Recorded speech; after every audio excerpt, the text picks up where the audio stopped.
ووصينا الإنسان بوالديه إحسانا حملته أمه كرها ووضعته كرها وحمله وفصاله 30 شهرا. الحمد لله وحده والصلاة والسلام على من لا نبي بعده. İmam Buxari rahmetullah aleyhinin El-Edebul Mufrad namlı kitabı, yani edep ahlak hakkında. Dersimiz ata-anaga yaxshilik qilish haqida ketayotgan 5-chi bab ata-onaga yumshoq so'z qilishning babi. Ziyad ibn Mihraq shundoq degan: "Menga Taysala ibn Mayyas hadis so'zlab berib, u mundaq dedi. Bu kishi shundoq debdi: Men Najdatlar bilan edim. Yani Najdatlar degani xavorijlar. Ayni vaqtdagi Najda ibn Amir degan xavorij bilan qo'shilib ketgan. İlgir shular bilan birga bo'lgan, shularning sepida edim demoqchi. Men shundaq gunohlarni qildimki, men u gunohlarimni kabair, cho'ng gunohlar deb ham bilaman. Fazakartu zalika ibn Umar. Shuning bilan bu ishlarni, bu gunohlarimni, bu ahvolni Ibn Umarga degan edim. Ibn Umar radhiyallohu anhuma. Ular qaysilar dedi. Shuning bilan men mundaq gunohlar deb so'zlab berdim. Qala laysat hazihi min al-kaba'ir. Shuning bilan Abdullah ibn Umar radhiyallohu anhuma: "Sizning bu deganlaring kaba'ir, cho'ng gunohlar emas. Cho'ng gunoh deganimiz 9. Miyada 9 debdi. Boshqa hadislarda yana cho'ng gunohlarni sanab kelgan. Olimlar cho'ng gunohlarni sanab 70 natijani chiqardi. Ular 9: Alloh shirik keltirish, odam o'ldirish, jangdan qochish, pok ayolni, iffatlik ayolni qarlash, bo'hton chaplashini zina qildi deb qarlash. Riba yeyish, jazona, o'sim yeyish. Va yetimning milini yevilish. Ve Peygamber sallallahu aleyhi ve sellem'nin mescidide, Peygamber aleyhisselam'ın mescid-i nebevide günah ötküzüş. Yani başkalarını meshir kılış. Ata-anasının, perzentlerinin ata-anasını qaqışçı sebebidin yığlap kılışı.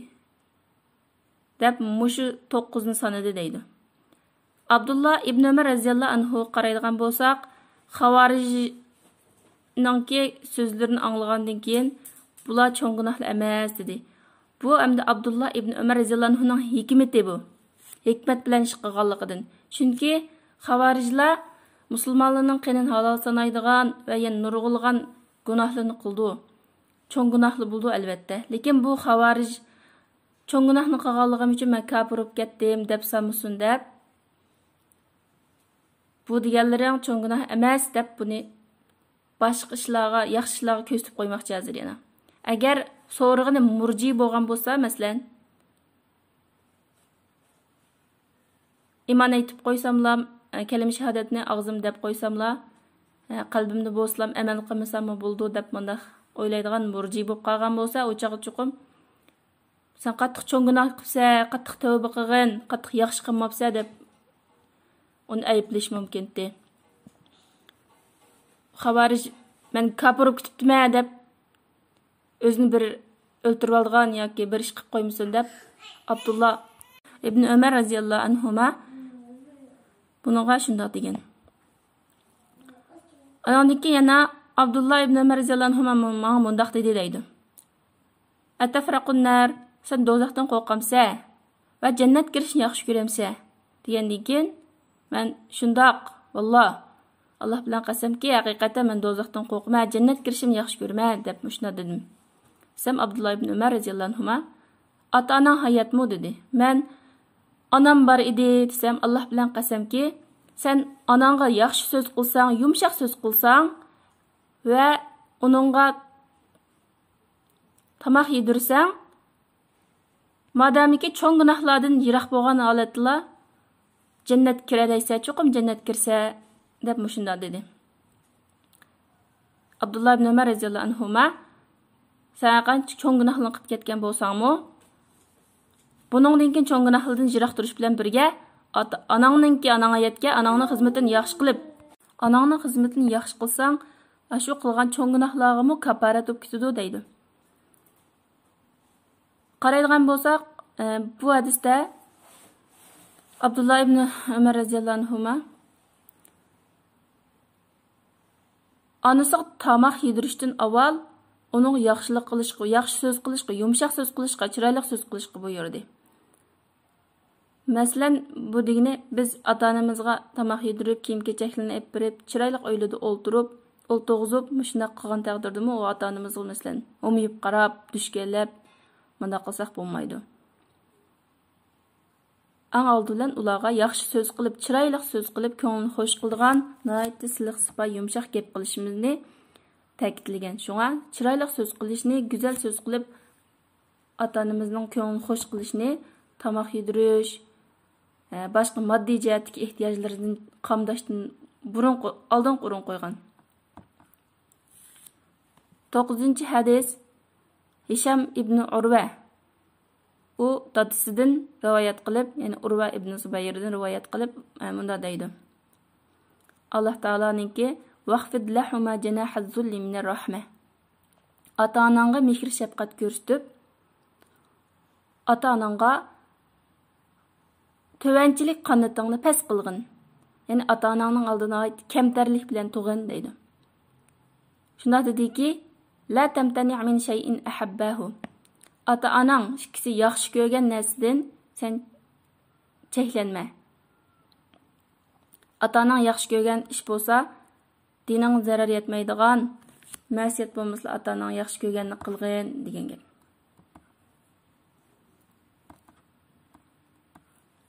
Altıncı bab ota-onaning mukofoti, ya'ni ota-onaning bolasini tarbiyalab, beqib cho'ng qilib qilganligiga, yaxshiligiga javob qaytarishning bobi deydi.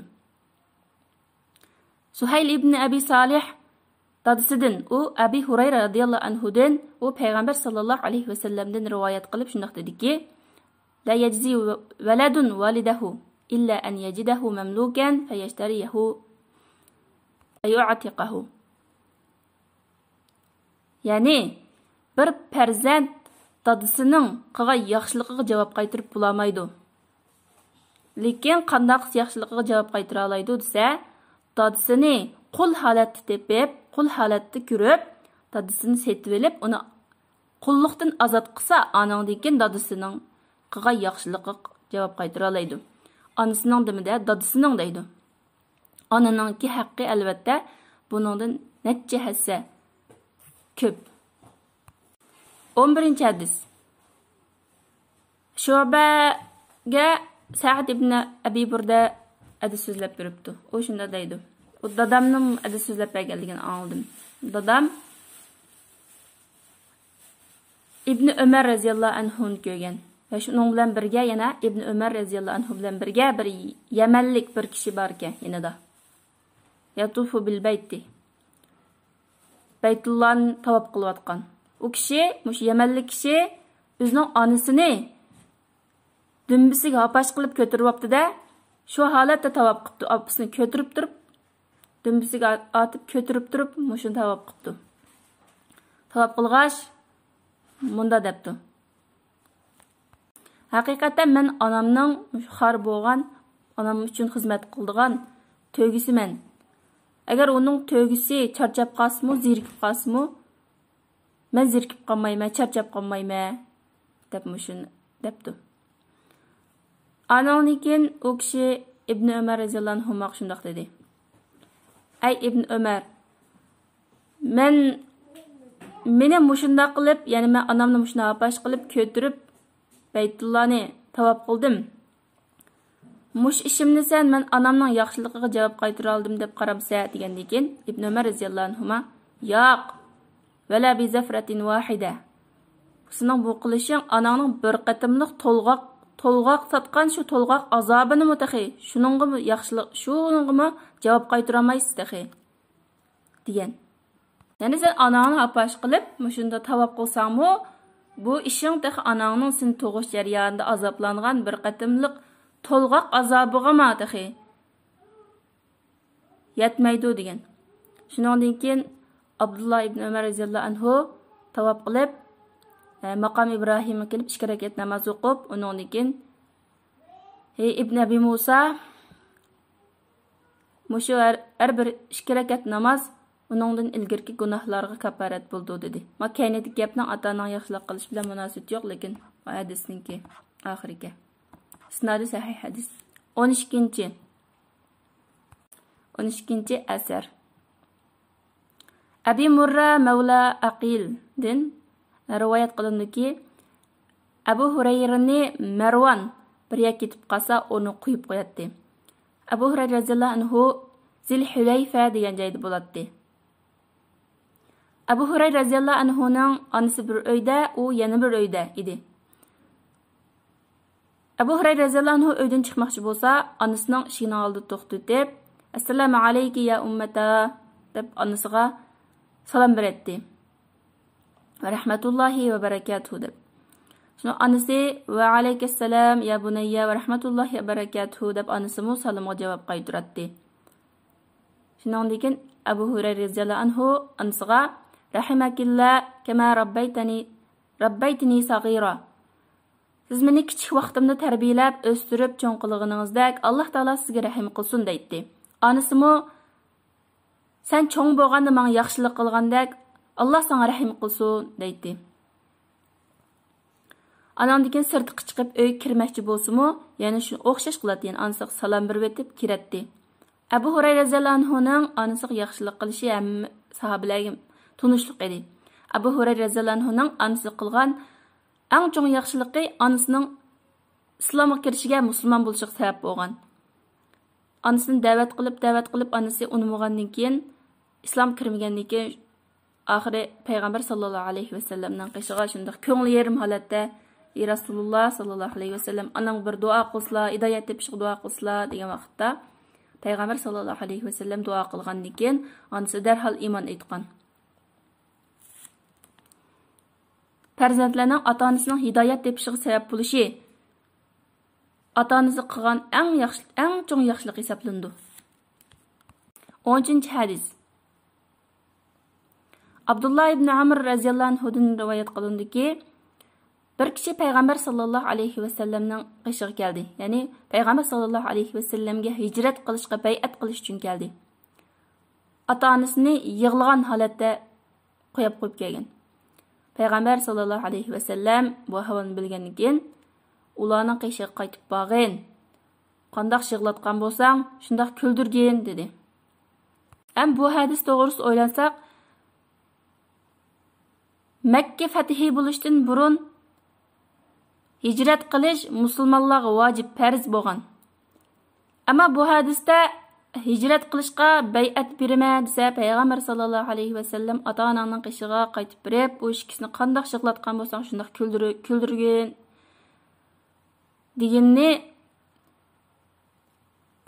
bir xil zitkib qolgandek bilindi. Ammo yaxshi o'ylab baqsaq, payg'ambar sallallohu alayhi vasallam sen qaytib ketib hijrat qilmagin deblam shunda meni degan deb tushunsa ham bo'lmaydi. Ota-onasi bolasidan ansirab, bolasining alaq bo'lib ketishidan, o'lib ketishidan hijrat qilma deb, jabhat tortib qilishidan, jang qilib shahid bo'lib ketishidan ansirab, yig'lab qolgan. Payg'ambar sallallohu alayhi vasallam onangni, dadangni yig'ilgan, ansiratgan holat qilib qo'ymay, sen qaytib berib, ular shu qalbing bilan mehribonlik ko'rsatib, ularga chiroyli so'zlarni qilib, ularning ko'nglini xotirjam qilib, ularni xush qilib keyin, onangdan keyin ularni xo'shal holda qo'yib, ondan hijrat qilgin degan ma'nodan degan bo'lishi mumkin. Shuni maqsad qilib degan bo'lishi mumkin. أَمَّنْ يُجِيبُ الْمُضْطَرَّ إِذَا دَعَاهُ وَيَكْشِفُ السُّوءَ وَيَجْعَلُكُمْ خُلَفَاءَ الْأَرْضِ أَإِلَٰهٌ مَعَ